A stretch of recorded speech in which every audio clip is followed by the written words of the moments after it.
नमस्कार मित्रांनो, कसे आहात? बरे आहात ना? मी आज तुम्हाला मटनची रेसिपी दाखवणार आहे. ते तुम्ही शेवटपर्यंत लास्टपर्यंत बघा आणि कशी वाटेल ते मला कमेंटमध्ये नक्की सांगा. प्रथम 2 वेळा मटन स्वच्छ धुवून घेणे, त्यात हळद, गरम मसाला, धना पावडर, मीठ, थोडीशी कोथिंबीर, अद्रक लसूणची पेस्ट टाकून प्रथम कढईत तेल टाकून मोठ्या 2 आकाराचे कांदे घेऊन भाजणे, परत त्यातच खोबरे टाकून भाजणे, परत मिरची पण भाजून घेणे 2-3, टमॅटो 2 भाजून घेणे, अद्रक लसूण हे कच्चच ठेवणे, थोडंसं तीळ भाजून घेणे, जिरे भाजून घेणे आणि त्यातच मोठा वेलदोडा, 1 स्टार फूल, 2-3 लवंग, 2-4 मिरी दाणे, परत दालचिनीचा थोडासा तुकडा आणि 2 तमालपत्रे हे सर्व भाजून घेणे कोरडेच आणि मिक्सरला वाटून घेणे. अजिबात पाणी घालायचं नाही, बिन पाणी घालता वाटून घेणे आणि थोड्या वेळानंतर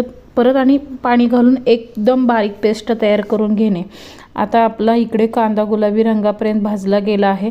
आपण त्यात आता मटण टाकून घेऊया.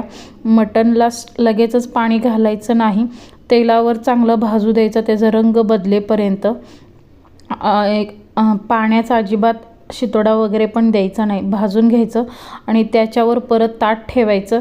ताट ठेवून त्या ताटात पाणी वतून ठेवायचं, जेणेकरून वरच्यावर पाणी पण गरम होतं आणि त्याच्या खालच्या बाष्पीभवनाने मटणाला पाणी पण सुटून त्या पाण्यातच मटण जास्त वेळ शिजू द्यायचं. ह्याच्यात वर पाणी वतूया आपण.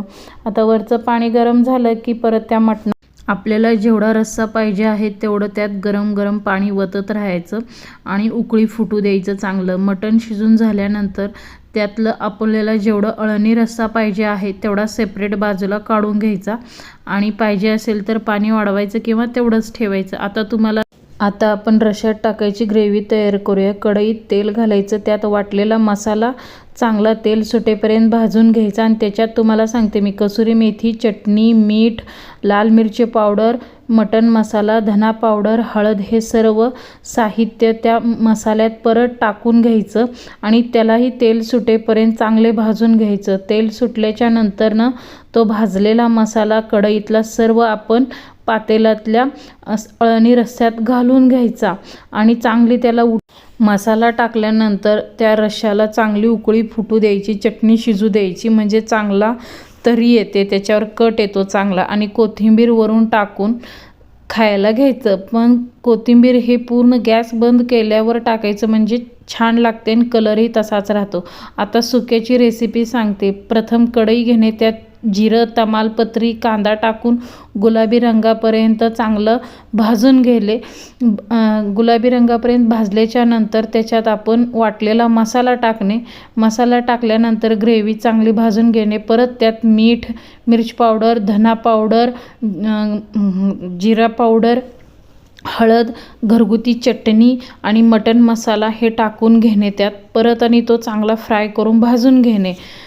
त्यालाही तेल सुटेपर्यंत भाजणे. तेल सुटल्याच्या नंतर आपण त्याच्यात मटणाच्या टोपातील मटणाचे पीस काढलेले हे टाकून घेणे आणि चांगले हलवत राहणे. ते पण चांगले हलवून झाल्याच्या नंतरनं त्याच्यावर कोथिंबीर टाकून सर्व करणे, खायला घेणे, छान लागते.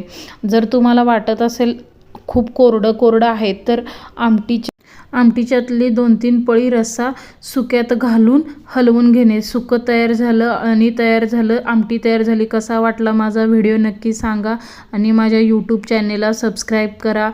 असाच सपोर्ट करत राहा. ओके, बाय मित्रांनो.